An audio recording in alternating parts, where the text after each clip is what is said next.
Hi, everyone. I'm Brian London. I am the editor-publisher of Gold Newsletter, the producer of the New Orleans Investment Conference, and more relevant to the purposes of this little video, I am a co-founder and chairman of Thunderstruck Resources.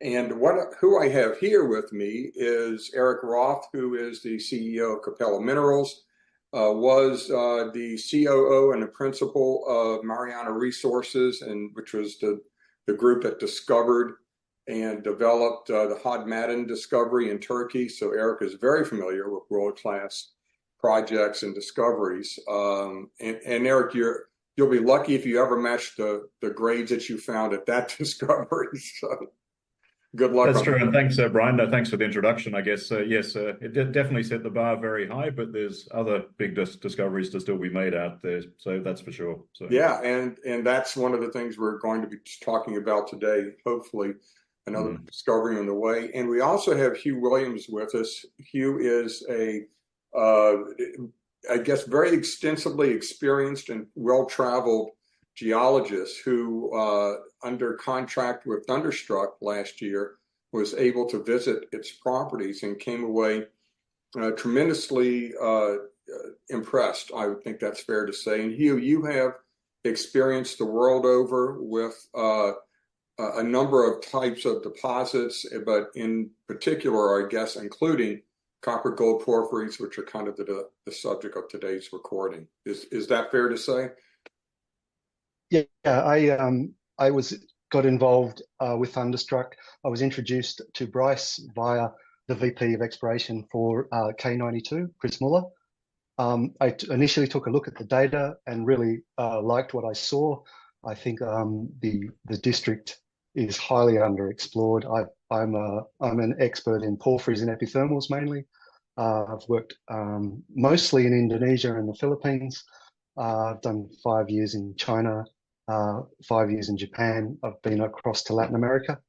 So I know what porphyries and epithermals look like, and I like what I see in Thunderstruck's ground, which is extremely underexplored. Yeah, and I've been impressed with your impressions, quite frankly. And so that's kind of the reason why we want to, I want to share my screen here and why we're making this recording. Let me see where it is. There we go.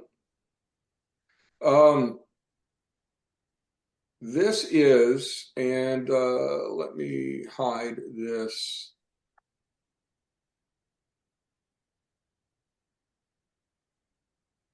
How do I hide that? Just go slideshow full screen.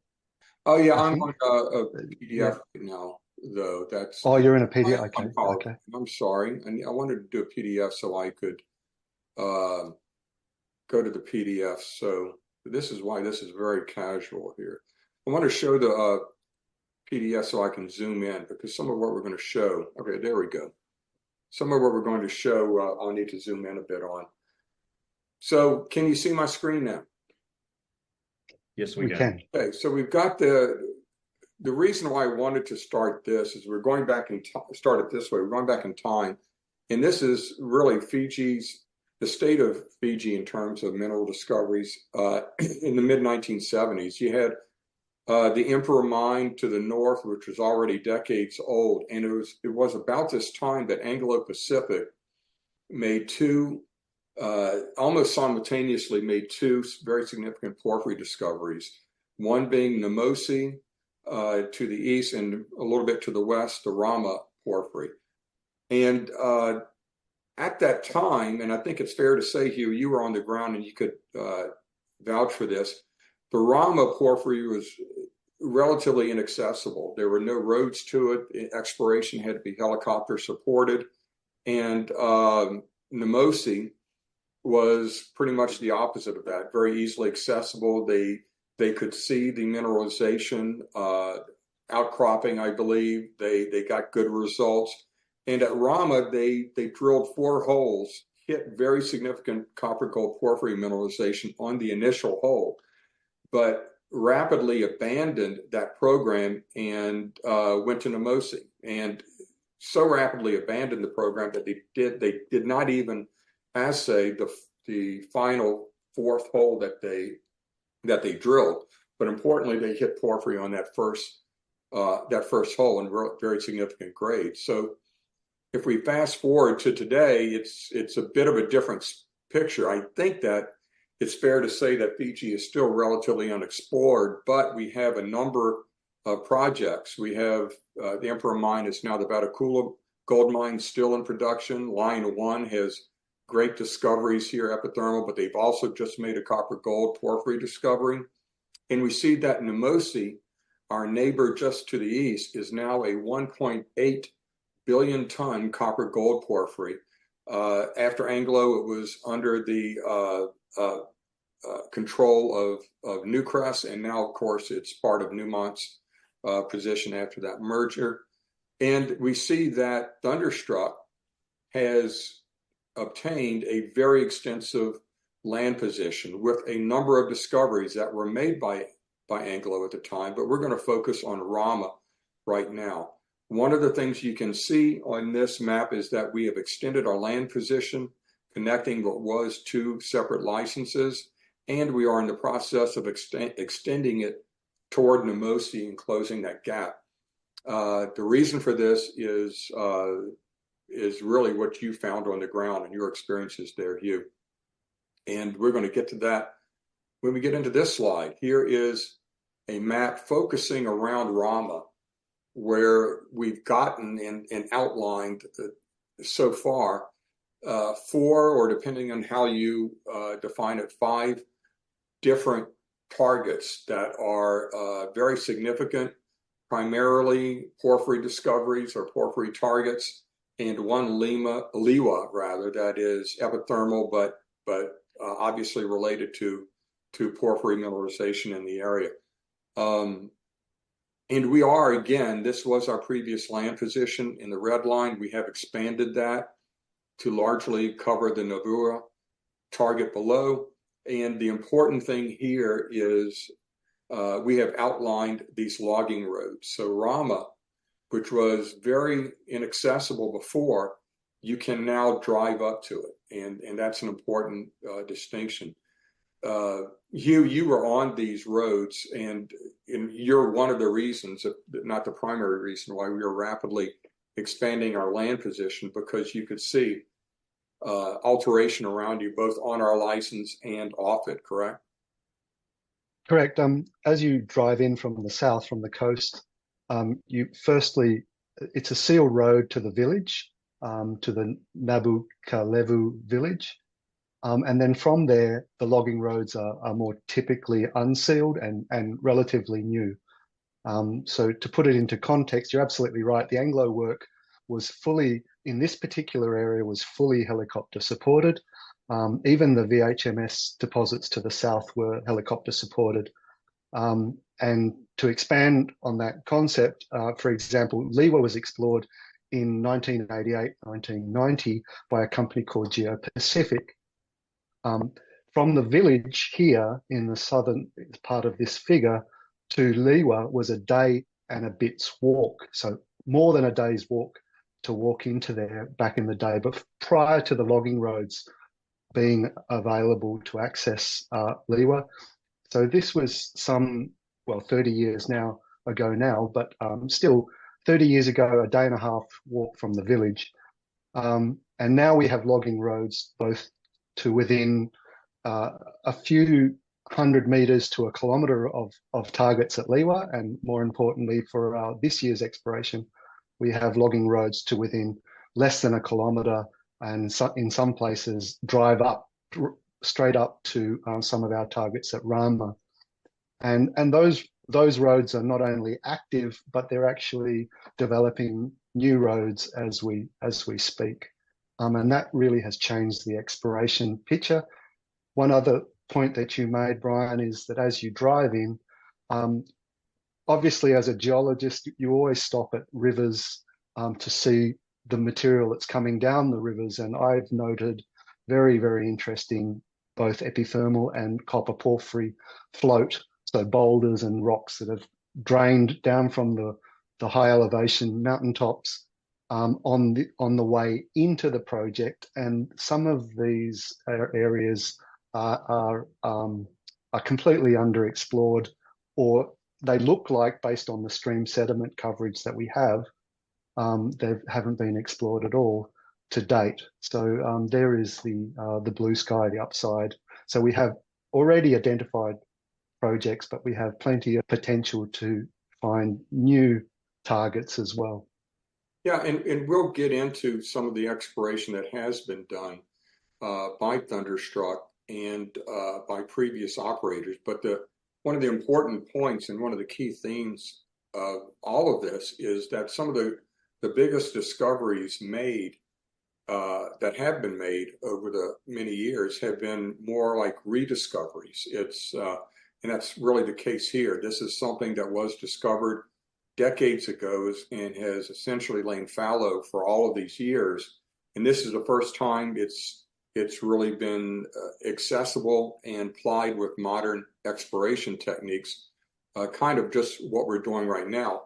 And that this map right here just shows one of those tools, stream sediment sampling. And as a result of your site visits and your observations of the road cuts and alteration, pervasive alteration on and outside of our licenses, we are expanding our licenses and recognizing from historic work this new Navua target, which seems to be completely unrelated. And Eric, you made a good point about this, that Navua is a distinct target because of the topography. It really can't be related to these other 3 or 4 targets. Correct. And Brian, I might just add the comment there as well, too, that just to echo Hugh's comments, obviously there was very limited access 30, 40 years ago. So a lot of these zones just weren't known, and that's sort of a huge thing because now you have better access.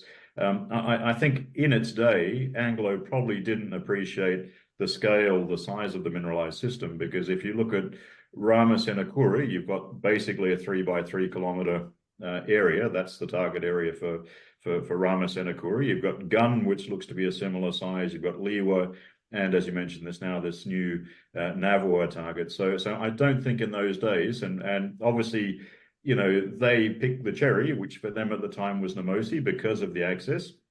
But I don't think they appreciated the scale of the mineralized system here, and I think that's something that's very important. And I think the work that Hugh is doing is really bringing that to light.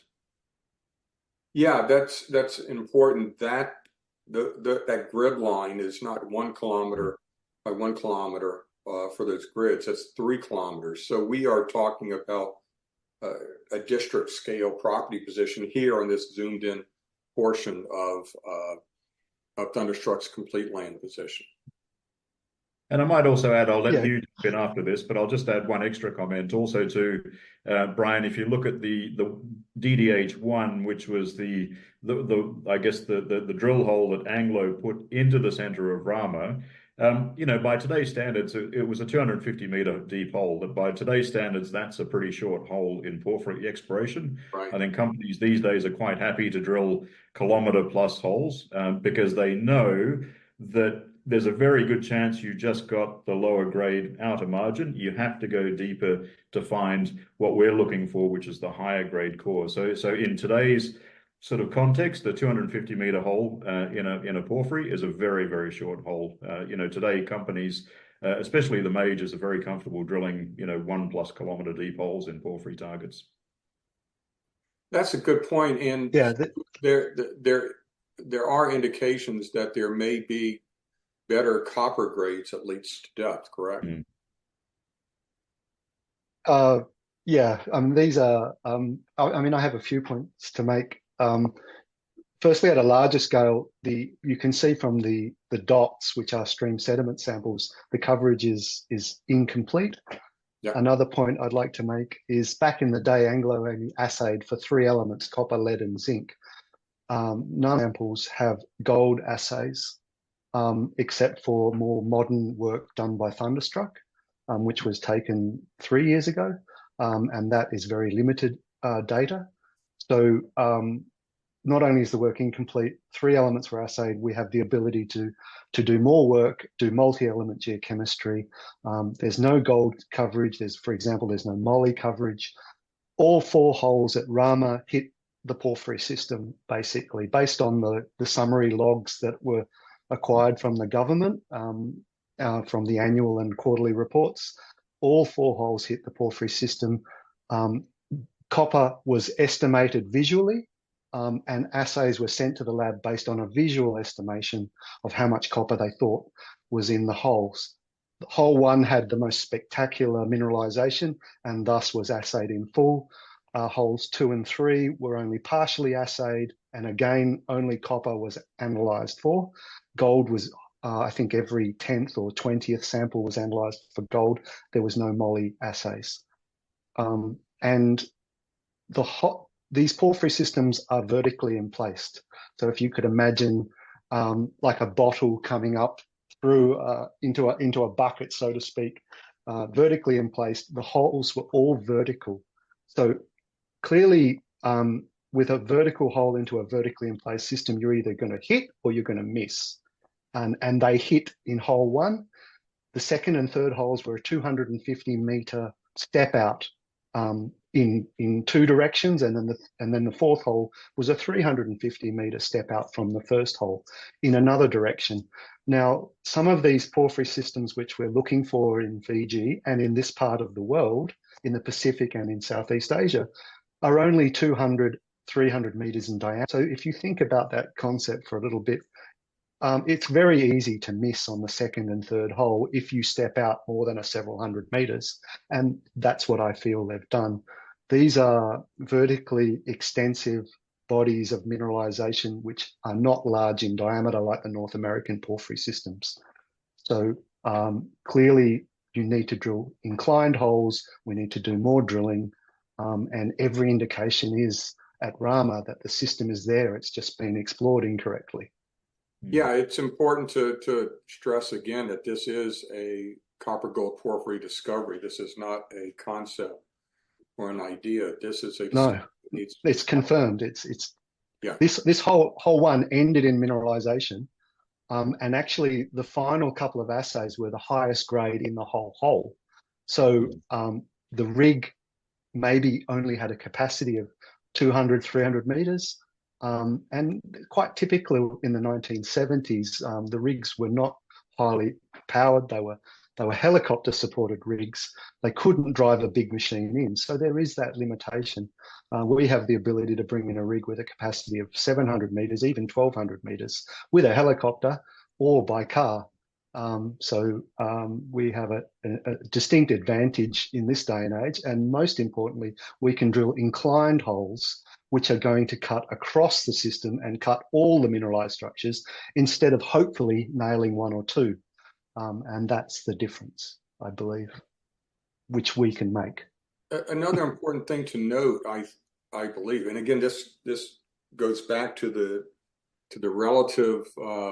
relatively unexplored nature of this project, is that the limits of the mineralization in the targets that have been found so far by Thunderstruck and previous operators, they're limited by the amount of work that's been done.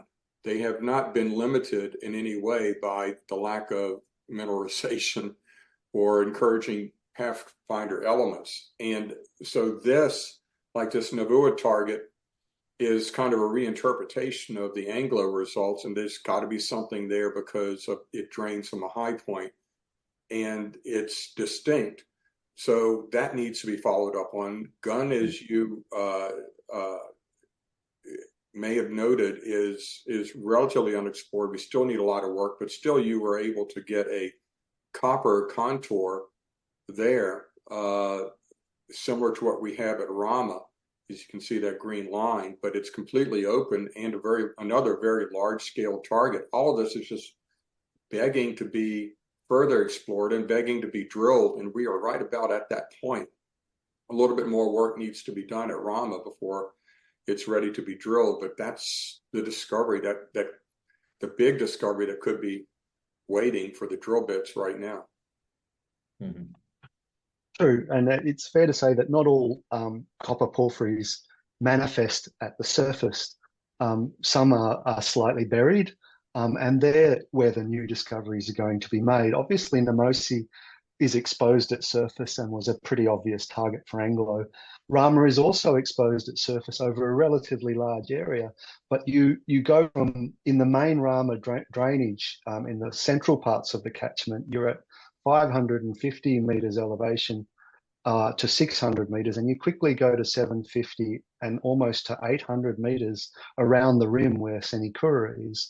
That's a 150 plus meter elevation difference just vertically, not even taking into account the lateral difference in distance. So a lot can change in that space, and thus I believe the Rama porphyry isn't as well exposed as Namosi. It doesn't necessarily mean it's not there or it's not the same size, and that's why we do exploration, is to answer those questions.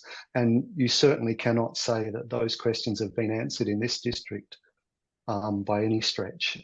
Gun has had some stream sediment samples on its southern side and on its southeastern side, but you can see there's been no stream sediment work to the north, to the northeast, or to the northwest. It's completely open in those directions, purely because of a lack of work. And I believe very few probably geologists have worked that block to the north because of the inability to access it back in the day.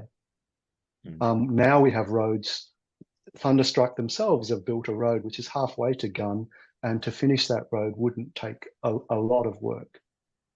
So we're in an extremely good position to not only forward the discoveries that were already made in the 70s, but to make brand new discoveries. And I can guarantee you that new things will be found as we proceed this year and next. And if it, again, to get back to the size of this land position, we are zooming in on Thunderstruck's land position here. We're zooming in on 4, perhaps 5, depending on how you define Sinakura as whether it's a different target or not.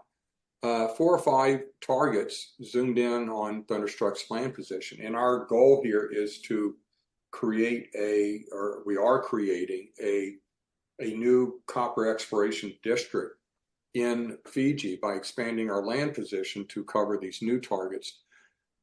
The scale is remarkable. This is zoomed in, and again, these grids are 3 kilometers apart.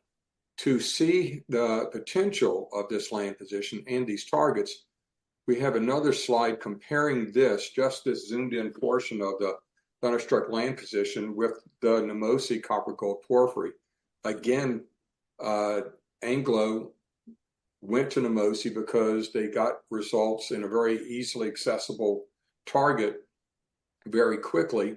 And over the years since, they have developed through subsequent successive operators a 1.8 billion ton so far copper gold porphyry deposit. And you can see that while we've circled targets in the Rama project and you have a copper contour in Namosi, we still have the potential to fit a Namosi and more within just this one position of Thunderstruck's land concession. So that kind of potential is there. And is it fair to say, Hugh, that you think this Rama is an analog to Namosi from what you've been able to see from both projects? Absolutely. You'll notice. I mean, I've been privy to the data, so in every way geochemically they're identical. They have the same. So they have a copper core. They're surrounded by zinc. Not all an important point is not all the Namosi copper deposits outcrop at surface, although they look. This figure on the right has just drawn a circle around the global copper outline. I think it's a 0.3 cutoff, but not all of that 0.3 copper is at surface. And within that 0.3 envelope, there are high grade cores of 0.5% copper, 1% copper within them, which you can just see if you make out some of those irregular shapes within the broader circles. And they're the things that are 1%, 0.7, 0.5% copper. And they're very similar size to the copper anomalies at Rama. And these things are not just one single body of copper, they're multiple porphyries. So they're multiple intrusive bodies which are generating these copper deposits. There's a large number of them, and they're sort of like fingers or branches of a tree. And not all of them at Namosi are exposed, and I believe that not all of them are exposed at Rama. And thus the reason why we have to drill the holes, which Eric touched on, the deeper exploration. Mm-hmm. I mean, 4 holes have been drilled at Rama. The deepest was 250 meters. 2 of the holes were 200 meters, and 1 of the holes was only 150 meters. You cannot walk away from a porphyry with that shallow nature of drilling. So it's one of the most exciting targets I've seen, and one of the most, I believe, underexplored in this part of the world. Really, there are a few other districts that are underexplored like this, but this is it's kind of incredible that in this day and age so little exploration has been done, and it's purely because I believe access has changed. We have the opportunity now. Yeah, and if you're looking for a metal or mineral to be exploring for these days, copper would be it. I mean, it is really dominating headlines, and there's not enough copper discoveries. If everyone was developed today, it won't meet the demand curve that's coming up for copper. So big companies are looking for big copper discoveries. And if you're going to look for that, you want to look around where there have already been discoveries, and a 1.8 billion ton project, an analog to such a project in the same neighborhood that's already been discovered but unexplored, that seems to be one of the more exciting targets you can find. I'd like to close this with a final slide showing that really the intensity of some of the copper gold anomalies. And Hugh, maybe you can explain some of this in more detail, but this really zooms in right on Rama. This is a much finer scale. This is the results of copper and gold soil surveys done by Thunderstruck over the last couple of years. And you can see a few things. You can see, for example, the Senecura zone, which is a new discovery by Thunderstruck, and an example of the more work you do, the more you find here. Yeah. This is a contoured copper on the left, and then contoured gold on the right. And you have to remember that, again, one of my points is that Anglo didn't assay for gold. So all the data on the right is from Thunderstruck's more recent exploration work over the last 5 years. And the copper anomalism on the left is a combination of the historic Anglo 1970s work and Thunderstruck's more recent exploration. The scale is important. You'll notice that there's some very, very strong anomalies and quite a number of purple and white colors, but there's clusters of them. It's not one continuous body, and gets back to my point that these things are probably a number of deposits, and that's our exploration target, is to find a number of bodies similar to Namosi. Namosi is a number of copper ore bodies which are going to be feeding a centralized mill. And we want to find a number of copper deposits in this district. Senecura is the gold, in my interpretation, is the gold-rich cap above another porphyry, which you can see there is no copper anomalism over the Senecura peak, whereas there is a very large, fairly coherent gold anomaly, and that is also mimicked by molybdenum. So there's a moly gold anomaly with no copper. So why isn't there copper? Well, and this is a 700 meter plus peak. There's a very good chance that the copper was there and it's been leached out, because copper is highly mobile. So are we looking at Senecura at the top of another Rama? Keeping in mind that Rama is 150 meters vertically in elevation, lower in topography than the Senecura ridge. And this is an important consideration whenever you're exploring. Blocks move up and down in geology, and nothing's at the same level. So, and you've got to consider where you are in the system. And that's the upside for us. We drill deeper. We test different concepts. We use multi-element geochemistry, and the scale is identical. The anomalism is identical to Namosi, which has already been proven to be a very large copper porphyry system, which is, I believe, probably going to be fast-tracked a little bit, possibly by Newmont. When Newmont realizes what it has in its newly acquired property portfolio. And it's not uncommon, talking about Sinecure, it's not uncommon to have copper leached out at higher elevations and creating higher grades, therefore leaching to depth and creating a supergene zone or much higher grade copper target at depth, correct? Correct. I mean, the copper has to go somewhere. The copper would be either leached out to form an exotic copper deposit. It could form a copper oxide blanket, a chalcocite covellite blanket at depth, which is not so common in the tropics. But at the end of the day, at some depth below the Sinecure Ridge, there may be an unleached copper deposit, and the gold and moly anomalism, which sits across the ridge, suggests that there is a mineralized system. There is alteration suggesting there is a mineralized system there. It's just not anomalous in copper in that particular position, and that may be possibly because it's been leached to depth, and that's why we're here to explore and test that concept.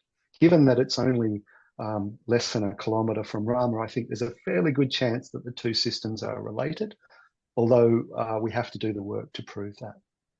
Yeah, again, the scale, Sinecure is about a kilometer away from Rama. One of the things I just noticed on these maps are that these are old maps, and that if you look down at the bottom of the scale, they show the two separate property positions for Thunderstruck. We have since connected those two property positions and are expanding to the east toward Namosi. So this, again, is a result of what our experience has been, and your experience on the ground has been, Hugh, is that wherever we look, wherever we sample, we have made new discoveries. And so this is a project that's begging to be drilled. We are working toward that imminently. We have a little bit of work to do on Rama to try and focus in, I believe, a mag survey you've recommended, which shouldn't take too long to get drill targets. And then we'll be finally, after decades, going back and finding what's here. Yeah, I mean, we don't have a lot more work to do to get us to. In fact, you could almost say that Rama is drill ready. We have extensive induced polarization geophysics already complete. We need a little bit more geological context, a little bit more geological mapping, and the plan for this year is to do a magnetic survey. Magnetite is commonly associated with copper, and studies at Namosi suggest that the high-grade cores of the copper systems have larger amounts of magnetite than the surrounding lower grade. Even though the relationship between magnetite and copper isn't one-to-one, because there are copper destructive alteration phases, but certainly it's a good indicator. If you test magnetic parts of the system, you will find copper. So it's a good way of vectoring towards. We need success. We need early success to get a bit of momentum and some money to do further drilling. And I believe to complement the induced polarization surveys, which are already done, we can do some magnetic surveys, a little bit of geological context. And I think sort of this time next year, we'll be rolling a rig in, ready to test these concepts. And I think we'll have some fantastic targets. In fact, I'm almost certain we'll have some fantastic targets to drill. We have the benefit of not only modern geophysics to help us vector, but also modern geochemistry. We aren't just limited to copper, lead, zinc. We can use multi-element geochemistry. We can use some of the immobile elements to help vector. And vectoring is, I mean, the more holes you put in, the more likely you are to have success. But you've got to put them in the right place. And we've got the tools now the modern tools to help us vector and give us a much better chance of early success, which is what we need. We need early success. Once we've hit one of the Namosi pencils, porphyry pencils, everyone will become a believer, and then it will be a matter of just systematically drilling this thing out, which is basically all Newcrest did. Once they acquired it from Anglo, they just did more and more drilling. And they've done it the world over, and that's why they're a highly successful company, because they just drill. If they believe in the project, which we do, we can do a similar approach and just do more and more drilling. But we need that early success, and we need those geophysical surveys to help us vector towards, so we can ensure that we're much more likely to have that success. Yeah, and if plus we have... there's loads of areas that are not even explored yet. Yeah. There's ground that maybe I could honestly say there's areas in our licenses that have probably only been walked by one geologist, if you're lucky, and others that probably haven't never been walked over, which is crazy. And that's why we're here. And that's why we're here. That's why we're expanding our land position. Right. I'm going back to this slide to kind of show what we're trying to create here. It is, as far as I can see, and of course I am not unbiased in this, but trying to be objective, I can't imagine a more compelling target and argument here when you have this huge copper gold porphyry, the same discovery by the same company 30 kilometers to the west that was never followed up on, that every indication is showing is of similar geology, at least at this point, and we are expanding our land positions to cover a true district scale new copper exploration district. It is very compelling, and it's also fair to say that if we can get in there and get that mag survey done more quickly and get the rig in, we may even be able to accelerate that drill program and get some holes in this year.